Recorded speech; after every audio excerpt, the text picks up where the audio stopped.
El día de ahora tenemos un pacto con Jesucristo, es completamente diferente, ya no es un pacto de andar matando a nadie, no es un pacto de andar haciendo nada de esas cosas, es un pacto de misericordia, es un pacto de amor.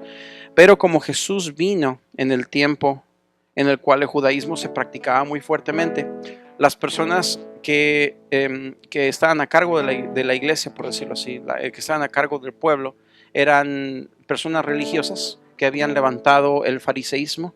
Habían levantado, eran los fariseos y los seduceos, era como decir, los cristianos y católicos, por decirlo así, solamente una ilustración. Entonces tenías dos diferentes partidos que celebraban la fe de manera diferente, se unían mucho en la política, eran partidos súper influenciables y gobernaban sobre el pueblo. Entonces la palabra que ellos daban era la ley.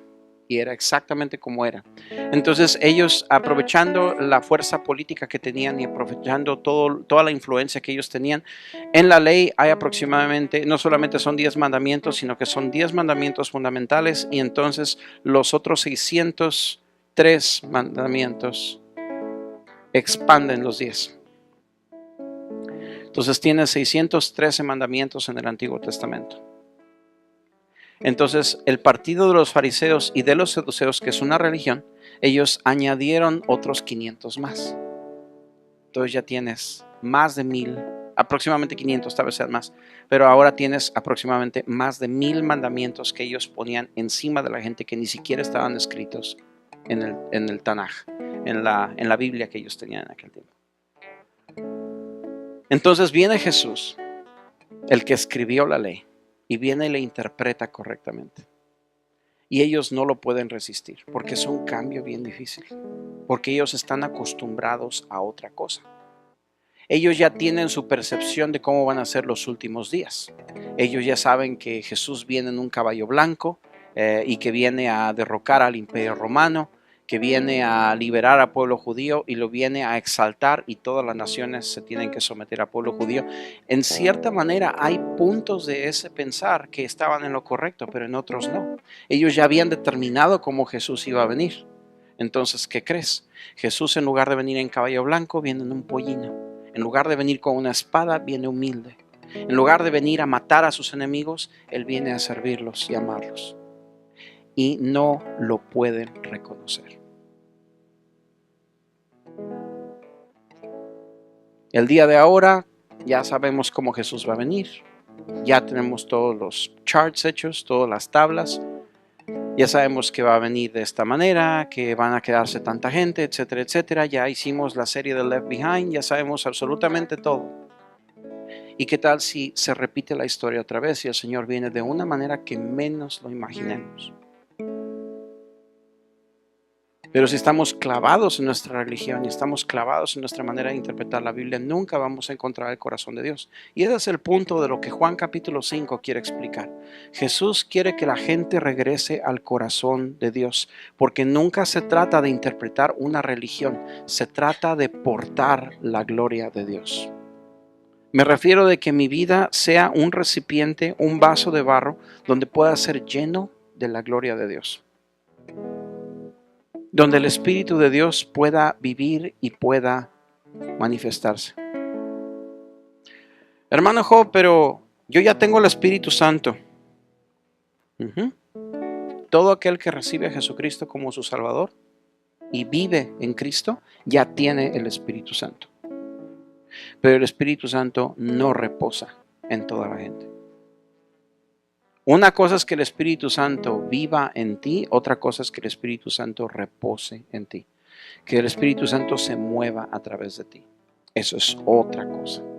Y el Señor eso es lo que quiere. Quiere que el Espíritu Santo repose, que el Espíritu Santo descanse, que Él se sienta a gusto de vivir en ti. Mi pastor anterior de la iglesia pasada, él decía que el Espíritu Santo es representado con una paloma, y él usualmente se pone un pañuelo encima y él dice, si yo tengo una paloma aquí en mi hombro, adivina cómo me voy a mover para que la paloma no se vaya. Entonces caminas tranquilo para que la paloma no se vaya. Y el punto no es que la paloma sea frágil, el punto es que yo estoy pensando en la presencia que descansa sobre de mí. Que el Espíritu Santo vive en mí Pero el Espíritu Santo, el que repose en mí, es que yo tenga mi mente puesta en que Él está sobre de mí. Por lo tanto, yo voy a andar con cuidado para que la presencia de Dios habite en mí. Otra cosa que mi pastor mencionaba, que tiene mucha razón al respecto de ello, es que el Espíritu Santo está en mí por causa mía, for my sake, por causa mía. Pero el Espíritu Santo está sobre mí por causa tuya. El Espíritu Santo está en mí por mi causa, para que el Señor me salve, para que el Señor me dirija, para que el Señor me encamine a la vida eterna. El Espíritu Santo está sobre de mí para bendecir a la iglesia, para que cada don que Él manifieste a través de mí bendiga a todas las personas que están alrededor mío. Entonces Dios quiere que seamos portadores de su presencia. No solamente que uno diga, bueno, es que yo ya soy parte de la religión y la religión dice, o la Biblia dice que el Espíritu Santo está en mí, así que yo tengo el derecho, así que el Espíritu Santo ya vive en mí. That's fine, excellent, no hay ningún problema. Pero que el Espíritu Santo venga y repose en ti, ese es el deseo del Padre. El deseo de que Él venga y tome posesión de tu vida. Algo que sea voluntario tuyo. Que tú realmente puedas vivir como que realmente quieres que el Señor venga y descanse en ti. Ahora bien, en Juan capítulo 5 tenemos una historia bien interesante. Vamos a leer, dice capítulo 5, verso 1. Después de esto se celebraba una fiesta de los judíos y Jesús subió a Jerusalén. Y en Jerusalén, junto a la puerta de las ovejas, un estanque que en hebreo se llama Betesda, que tiene 5 pórticos. En estos yacía una multitud de enfermos, ciegos, cojos, paralíticos que esperaban el movimiento del agua, porque un ángel del Señor descendía de vez en cuando al estanque y agitaba el agua. Y el primer enfermo que descendía al estanque después del movimiento del agua quedaba sano de cualquier enfermedad que tuviera. Y estaba allí un hombre que hacía 38 años estaba enfermo. Cuando Jesús lo vio acostado allí, supo que ya llevaba mucho tiempo en aquella condición, se acercó a él y le dijo, ¿quieres ser sano? El enfermo le respondió, Señor, no tengo a nadie que me meta en el estanque. Cuando el agua es agitada mientras yo llego, otro baja antes que yo. Y Jesús le dice, levántate, toma tu camilla y anda. Y al instante el hombre quedó sano, tomó su camilla y se echó a andar. Pero aquel día era día sábado, era día de reposo.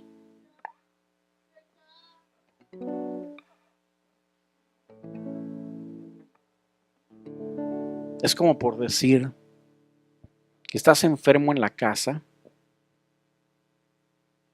Estoy tratando de poner una ilustración, dame un poquito de gracia. Estoy pensando como que estás enfermo en la casa, que no te puedes ni levantar. Y que el pastor Carrasquillo, en lugar de venir a la iglesia domingo en la mañana, vaya a tu casa y ore por ti para que seas sano.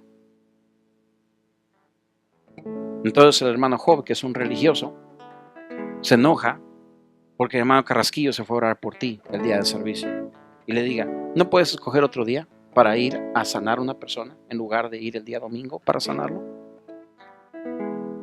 Esa es la ilustración de lo que está pasando aquí. Entonces dice, esto se está poniendo muy bueno. Estoy muy de buenas ahora. Entonces dice, sí. Entonces, dice, verso 10. Por eso los judíos decían al que fue sanado, es día de reposo y no te es permitido cargar tu camilla.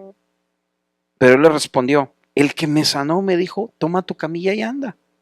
Y le respondieron, ¿quién es el que te dijo, toma tu camilla y anda? Pero el que había sido sanado no sabía quién era. Y de hecho, porque Jesús sigilosamente se había apartado de la multitud que estaba en aquel lugar. Entonces después de eso Jesús lo halló en el templo y les dijo, mira, has sido sanado, no peques más para que no te pase algo peor. El hombre se fue y dijo a los judíos que Jesús era el que lo había sanado. A causa de eso los judíos perseguían a Jesús porque hacía estas cosas en el día de reposo. Ya habían varias veces que Jesús sanaba a la gente en el día de reposo. Y lo está haciendo a propósito en ese día. ¿Sabes por qué? Porque Jesús está provocando un cambio en la religión de la gente. Está haciendo un contraste que está retando el corazón de la gente. Y créeme que Dios ha empezado y no ha parado de hacer contrastes en esta iglesia y en muchas otras partes. Y la gente religiosa se está cansando y enfermando de ello. Pero es algo bueno porque Dios quiere que el corazón del hombre se convierta. Que nosotros aprendamos a ser portadores de la presencia de Dios en lugar de portadores de reglas. Entonces dice, a causa de esto los judíos perseguían a Jesús porque hacía estas cosas en el día de reposo. Pero él les respondió, hasta ahora mi Padre trabaja. Aún en el día de reposo Dios trabaja. Y como Él trabaja, yo también trabajo. Y después, entonces por esta causa los judíos aún más procuraban matarle. Díganle que no estoy, no es cierto. Porque no solo violaba el día de reposo, sino que también llamaba a Dios su propio Padre, haciéndose igual a Dios.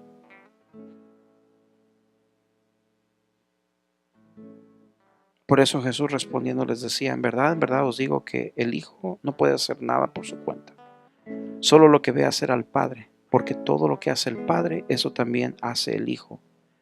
De igual manera.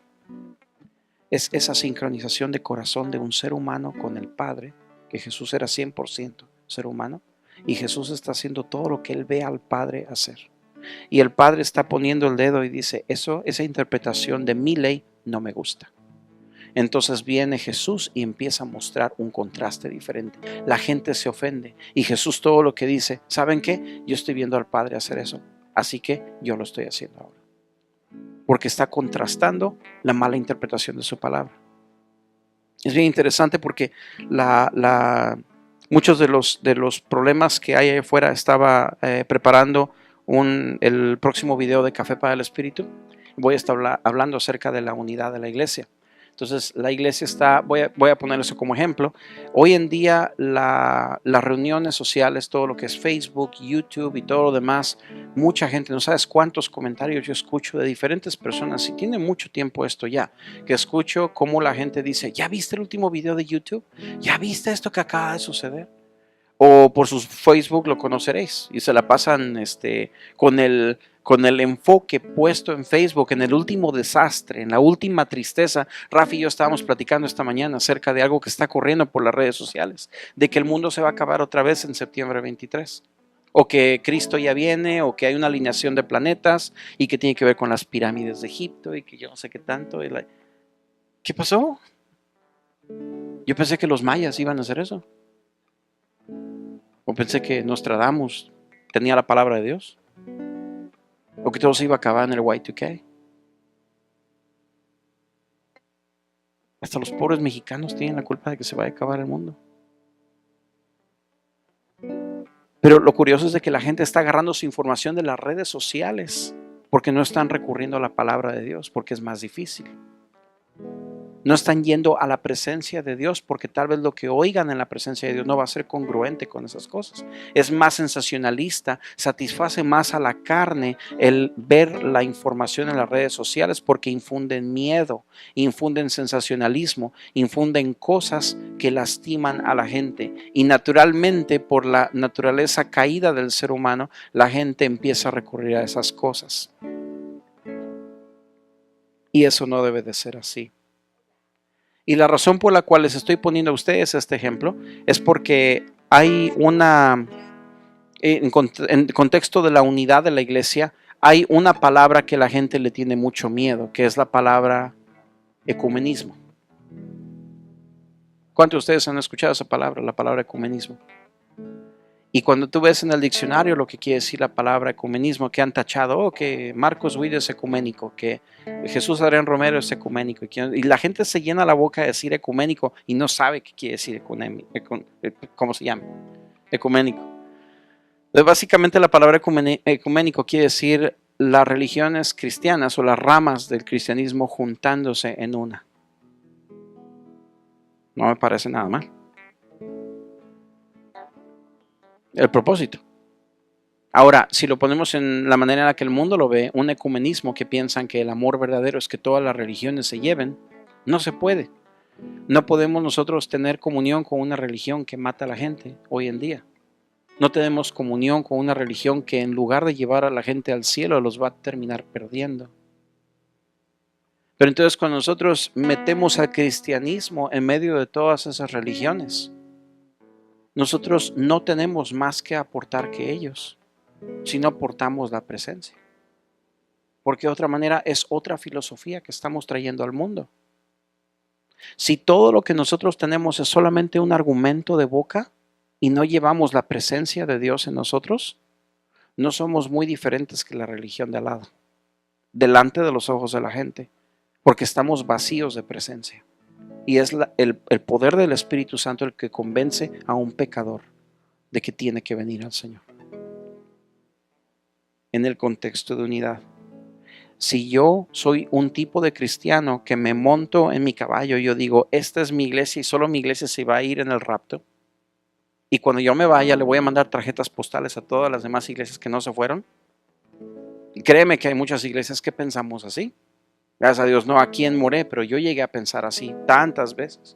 Dios se va a llevar a mi iglesia. Cuando sucede el rapto, mi iglesia es la primerita que se va a ir. Todos los demás se van a quedar. Les voy a mandar tarjetas postales desde el cielo. Pero eso no es amor. Al contrario, en 1 de Juan dice que nosotros tenemos que tener amor por el hermano. O sea, de verdad es un valor súper importante de que nosotros tenemos que tener amor por el hermano. Amor por aquellos que inclusive no piensan igual que nosotros, pero siguen estando bajo la cruz de Cristo. Entonces ves en las redes sociales que tienen miedo, que el ecumenismo, que las iglesias se están juntando y que miedo al anticristo, que las va a agarrar a todas, se las va a chupar y yo no sé qué tanto. Pero cuando tú ves en la Biblia, en Juan capítulo 17, Juan está diciendo claramente, Señor, que tu espíritu esté en ellos para que sean uno. Y está diciendo, Señor, dales de tu gloria para que esa gloria los hagan uno. Y que el mundo entonces conozca que ellos son el camino verdadero porque se aman los unos a los otros. O sea, parece que nuestra credencial principal que el mundo va a mirar, que nos va a hacer ver como la religión verdadera del planeta, es de que los hermanos se amen los unos a los otros. Pero la cristiandad está tan fragmentada, hay tantos miles de ramas del cristianismo, porque estamos fundados en una protesta, y la protesta divide. Y para que nosotros volvamos a ser uno, tenemos que tener en mente y tenemos que tener en nuestro corazón que debemos ser portadores de la presencia de Dios, para que entonces nuestro corazón empiece a latir con el de Él y empecemos a ver a la gente como Él la mira. Yo pienso que ese es el primer enfoque, porque si yo me la pasara aquí enseñando teología, yo todavía te voy a enseñar la teología a mi manera y yo puedo estar erróneo en lo que estoy enseñando en algunas cosas. Pero si yo te pego con la presencia de Dios, entonces te digo, pégate con la presencia de Dios, entonces vete a aprender teología. Entonces la presencia de Dios dice que el Espíritu Santo te guiará a toda verdad. Entonces tú vas a aprender bien y vas a aprender directamente de los pies de Jesús. Y me emociona pensar eso, porque entonces tú vas a ser un maestro increíble, tú vas a ser un comunicador increíble, un evangelista increíble, vas a ser una persona como las personas que tú admiras, personas que pasan tiempo en la presencia de Dios y pueden explicar con certeza por qué viven lo que viven. En lugar de que seas un cristiano que impresiones a todos por tu retórica, retórica es el arte de hablar, de qué bonito habla, de qué profundo habla el hermano, pero no tiene espíritu. Me confundió su prédica. No sé si soy salvo. Me ha pasado a mí, no sé si soy salvo. Pero si yo te conecto al Espíritu Santo, si yo procuro de que venga el Señor y que viva en ti, el día que yo lo vea descansar en tu vida, entonces creo que hice mi trabajo bien. Para que entonces tú vueles vayas adelante y que el Señor te use.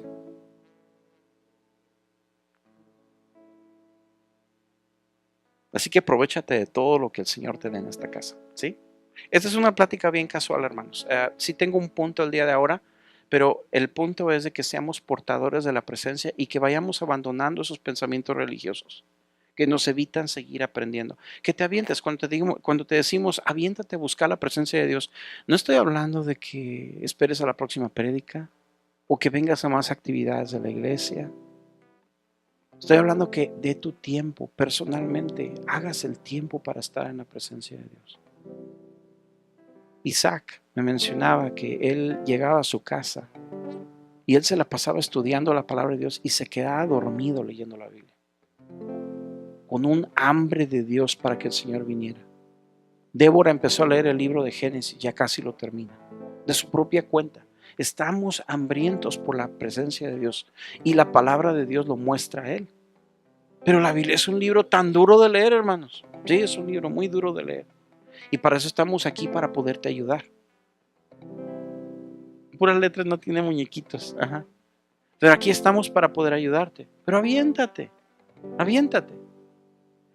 El problema de leer la palabra de Dios es de que la palabra de Dios es como un trampolín. La palabra de Dios se supone, aquí no hay trampolín y me dolió las rodillas. Sí. La palabra de Dios es como un trampolín que supone que en cuanto tú la lees, la palabra te impulsa para que llegues al encuentro con Dios. Pero hay gente que se queda atascada en la Biblia, atascada en la religión, e interpretan la Biblia como les enseñaron. Y a veces si la enseñanza es tosca o la enseñanza es fea, ellos la asumen como la verdad y así se portan con la gente. Y lastima, porque entonces vienen los fariseos y hablan con Jesús y les dice, y le vuelven a confrontar. Y dice, pero ¿por qué tienes que hacer estas cosas en el día sábado? Y entonces Jesús finalmente ya le colmaron el plato, yo creo, y entonces les empieza a decir sus verdades. En buena onda, porque es Jesús, ¿verdad? Entonces llegamos al capítulo 5, verso 30, y dice, yo no puedo hacer nada por mi iniciativa mía. Como oigo, juzgo, y mi juicio es justo, porque no busco mi voluntad, sino la voluntad del que me envió. Si yo solo doy testimonio de mí mismo, mi testimonio no es verdadero. Otro es el que da testimonio de mí, y yo sé que el testimonio que da de mí es verdadero. Vosotros habéis enviado a preguntar a Juan, y él les ha dado testimonio de la verdad.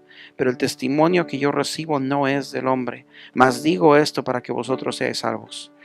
Él era la lámpara que ardía y alumbraba, y vosotros quisiste regocijaros por un tiempo en su luz. Pero el testimonio que yo tengo es mayor y mayor que el de Juan, porque las obras que el Padre me ha dado para llevar a cabo, las mismas obras que yo hago, dan testimonio de mí, de que el Padre me ha enviado. Parece un trabalenguas, pero no lo es. Jesús está diciendo, el Padre está dando testimonio que Él me envió y que lo que yo estoy haciendo está en lo correcto. ¿Por qué? Porque cuando yo hablo, el poder de Dios viene y hace.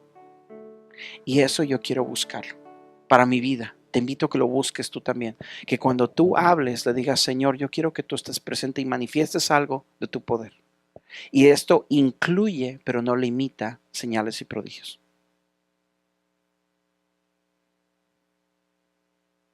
Yo quisiera tener las agallas para un día agarrar un grupo de evangelismo y salirnos allá afuera a la calle y decirle al Señor, Señor, las señales y prodigios que tú dijiste que seguirán los que te creen, que vayan con nosotros y nos vayamos allá afuera a buscar gente que necesite, que nos apunte a Dios a quien que oremos por esa persona y la persona sane. No es perseguir señales, es estar portando la presencia de Dios, abrirte a portar la presencia de Dios y que el Señor venga y te apoye. Y que Él confirme que lo que tú crees es la verdad. Y las señales te siguen. Ay, me voy a meter a 30 días de oración. Y pensamos que vamos a torcerle el brazo a Dios y Dios va a decir, sí, le tengo que dar la bendición, le tengo que dar la bendición, y te da la bendición. Hay mucha gente que se muere de hambre. No es así. El propósito del ayuno es otra vez abrir mi espíritu, mi oído, para que el Señor hable y yo reciba de Él mejor, porque a veces estoy demasiado distraído con el mundo y yo necesito tomar un tiempo apartado para Él. Un retiro espiritual no es mágico. De hecho, hay muchos pastores que ya están en contra de los retiros espirituales, porque es el fogonazo y la gente regresa a lo mismo. Yo soy neutral, me gustan los retiros porque yo he recibido tanto de Dios en los retiros, así como yo he ido a los retiros a buscar novia. Sorry, baby. Eso era cuando yo estaba más joven. Y no estabas allí, pero yo iba a buscar novia. Ay, Señor, perdóname. Bueno, mi mamá tiene la culpa, ¿no es cierto? Pero eso es cuando yo estaba joven, así que los retiros eran para más cosas. Pero es de dónde está tu corazón. Pero otra vez, el ayuno y el retiro es la misma cosa. No son cosas mágicas, no son fórmulas mágicas. Nunca vas a torcer el brazo de Dios para que Él te bendiga haciendo fórmulas cristianas. Es la fórmula, pero no el poder. La fórmula, pero no la forma. Si vamos a hacer, es más, el ayuno que hacemos todos los años, a principio del año, no porque otra iglesia tenga los 30 días o 40 días de ayuno, nos va a servir a nosotros. Tiene que salir de un corazón de me quiero conectar con Dios o no sirve para nada. No sirve para nada y lo he visto. He estado en congregaciones donde tuvimos un ayuno increíble. 40 días de ayuno, la presencia vino y ¡bah! A todos nos hizo como Dios quiso.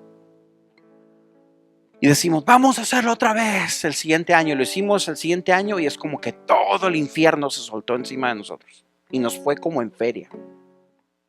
Y marcó a la iglesia para mal. No me quiero salir del tema, pero el tema de la Biblia también es de que la presencia de Dios no es un talismán. Ni es algo que lo podemos agarrar como un amuleto. O yo llevo a Dios y me va a salir todas las cosas bien. No, cuidadito. Sé portador de la presencia de Dios. Sincroniza tu corazón con Él y a donde Él te guíe, ve. Es un momento en donde se sincroniza tanto tu corazón con el de Dios que Él te guía y tú vas. O tú vas a un lugar y el Señor te acompaña porque Él ya te puso en el corazón ir a algo. Y lo haces. Es una cosa hermosa el caminar con Dios. Es una aventura. Es algo excitante, es algo hermoso. Y al rato en cada esquina te encuentras con algo diferente. La vida cristiana es una vida hermosa, es una vida de alegría, es una vida de gozo. Tienes momentos intensos. A veces hay semanas que te va de la patada, pero no estás solo. Puedes recurrir al Señor. Hay veces que estás sollozando en la presencia de Dios por tan duro que te va, pero sabes que tienes un papi con quien ir. Al rato ya estás contento otra vez, libre, completamente ligero, porque el Señor te quitó la carga. ¿Quieres estar en el ministerio? El ministerio es bien duro. Que el ministerio a veces te apabulla a todos, te cae todo tan pesado. Son como alfileres en el corazón. A veces hasta corres el peligro de que te dé un patatús, que te vayas que te dé un síncope, que te petatees, que te dé un ataque al corazón, pues. Y que te vayas al hospital. Porque el ministerio es bien pesado a veces. Pero cuando yo llevo el ministerio y esas cargas, no las quiero llevar yo, se las quiero traer a la presencia de Dios. Entonces se van bien rápido y tú continúas adelante. Entonces me refiero a que la presencia de Dios es algo hermoso. ¿Por qué no entrar? ¿Por qué no perseguirlo? Entonces viene Jesús y empieza a hablar con los fariseos y les dice, mira en el verso 37. El Padre que me envió, ese ha dado testimonio de mí, pero no habéis oído jamás su voz, ni habéis visto su apariencia. Y su palabra no la tenéis morando en vosotros, porque no creéis en aquel que Él envió. Esta es una lista de reclamos. Di conmigo, reclamos. Vamos a ver esto sin los lentes religiosos, ¿ok? Es más, quítate los lentes religiosos. No los de veras porque si no, no veo nada.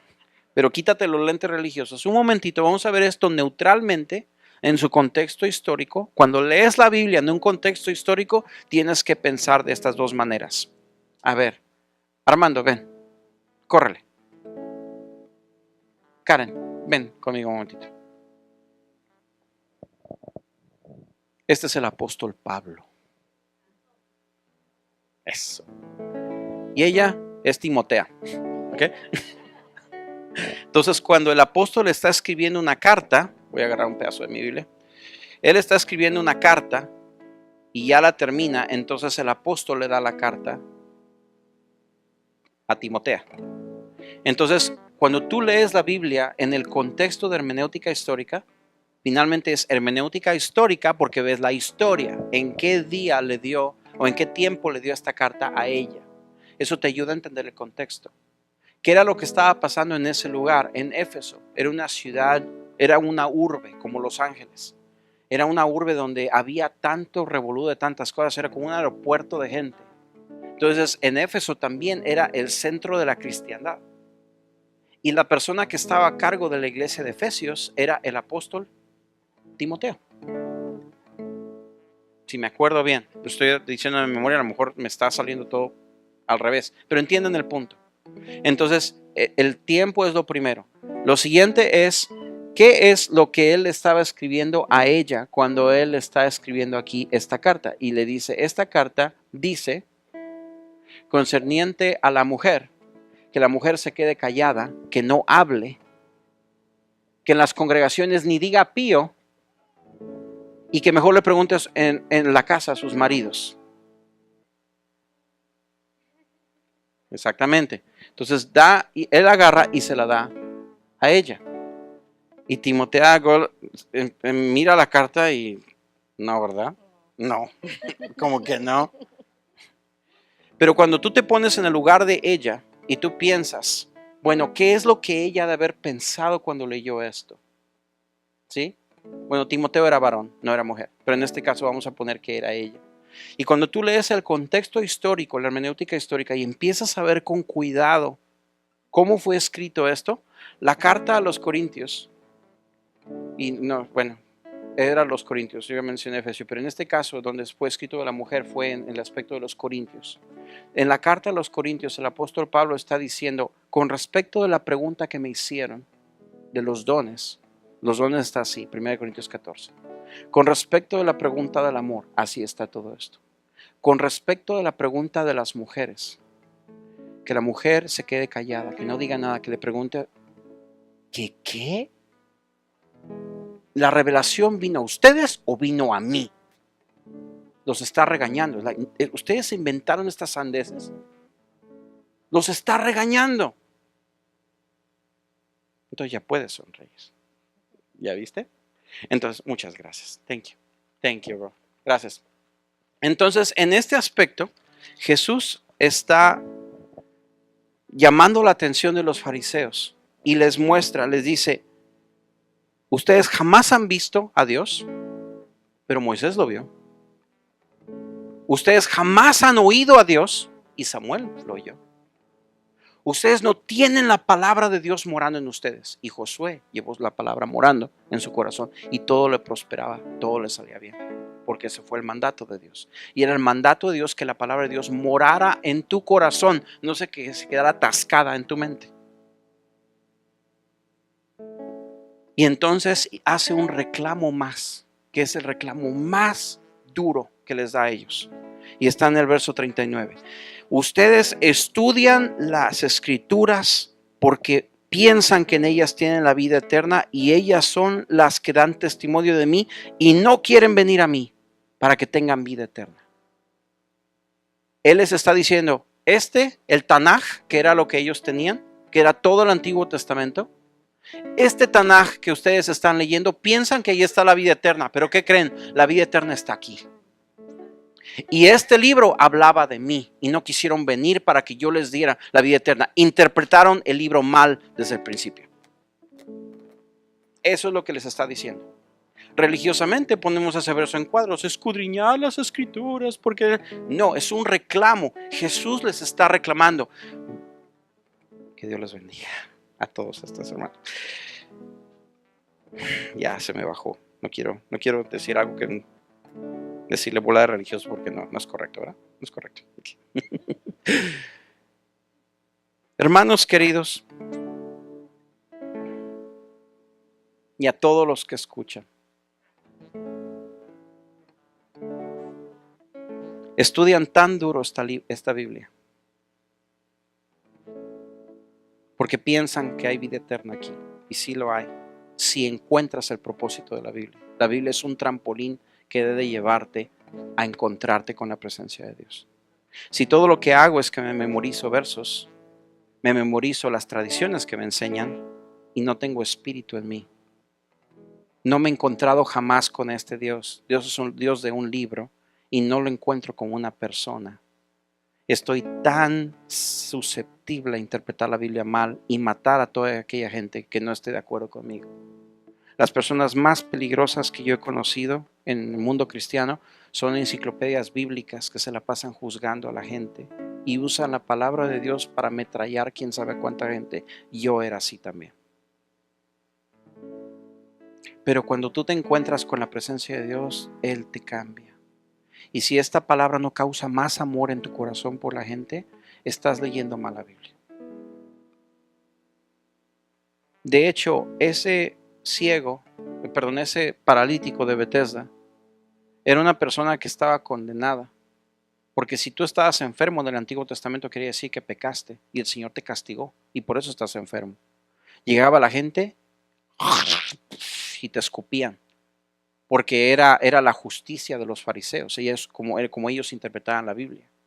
El ciego que Jesús sanó, todo el tiempo escuchaba ese sonido de escupir.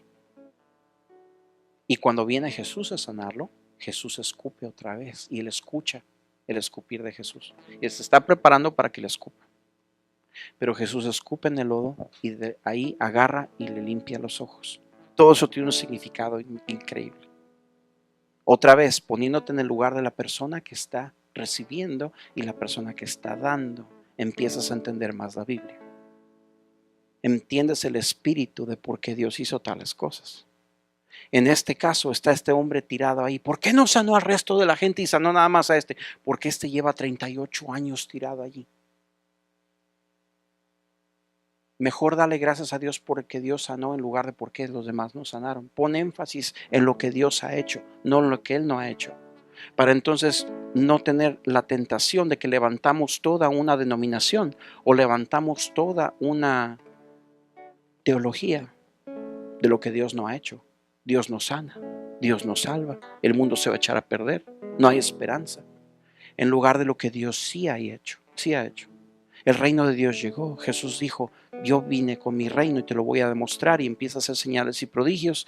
Deja la palabra de Dios, sigue avanzando, el rostro de Dios se sigue expandiendo, se sigue mostrando a la gente, y conforme la historia de la humanidad continúa, la revelación de Dios está incrementando y empieza a salir el reino de Dios por todas partes. Y en lugar de que la iglesia espere la destrucción, la iglesia está causando paz, está causando de que todo el mundo cambie y continúa adelante hasta que toda la masa se leude y el Señor viene en su gloria a ver qué es lo que la iglesia hizo con el planeta. Son dos caminos separados. ¿Dónde estás tú? ¿Dónde estoy yo? ¿O será que porque somos más inteligentes nos vamos de este lado? ¿O porque somos más inteligentes nos vamos de este lado? No me interesa ser inteligente. Me interesa estar conectado en el corazón de Dios para que Él me tome de la mano y, como dice en Primera de Juan, que el Espíritu Santo nos guía a toda verdad. Y Él nos lleva a donde tenemos que llegar.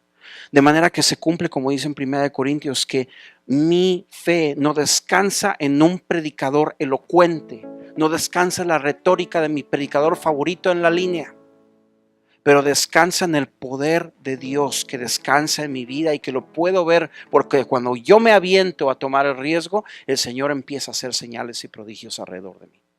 O me muestra por lo menos muestras de amor alrededor mío, que el testimonio que llevo es testimonio verdadero.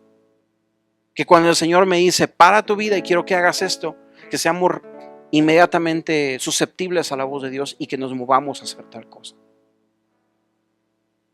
Que yo le dé la bienvenida al Señor a que Él arruine mi horario, para que Él haga lo que Él quiera.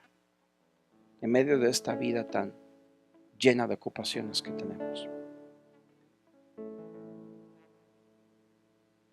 Que seamos portadores de la presencia de Dios. Yo quiero ser portador de la presencia de Dios. ¿Sí? Y luego Jesús termina de regañarlos a ellos y dice, no recibo gloria de hombres, no los conozco, porque no tienen el amor de Dios en ustedes. No los conozco, porque no tienen el amor de Dios en ustedes. No los conozco porque no tienen el amor de Dios en ustedes. Congruente con Mateo 25, donde Jesús está separando cabritos y está separando ovejas. Y a ellos les dice, yo los conozco porque aprendieron a amar. A ustedes no los conozco porque no aprendieron a amar. No sé quiénes son ustedes. Pero en tu nombre, Señor, yo no los conozco. Me conocieron a mí, pero yo no los conocí a ustedes porque no me dejaron conocerlos, porque no amaron a nadie. Entonces, cuando yo me monto mi macho aquí y que yo digo, esa iglesia no es de Dios, ese predicador no es de Dios, ese está diciendo cosas terribles, ese libro ni lo leas, porque ese es de un hermano de la, de la Llorona. Ya,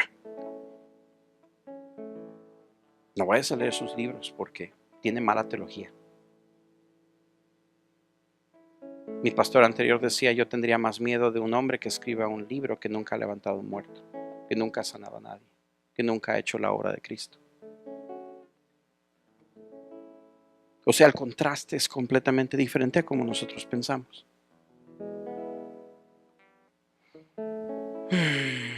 Yo quiero ser portador de la presencia de Dios. Y que cuando yo esté alrededor de alguien, la gente me ame porque llevo a Cristo en mi vida. Y Cristo no lastima a nadie. Cristo ama a todos. Y el mundo no tiene ningún problema de estar con Cristo.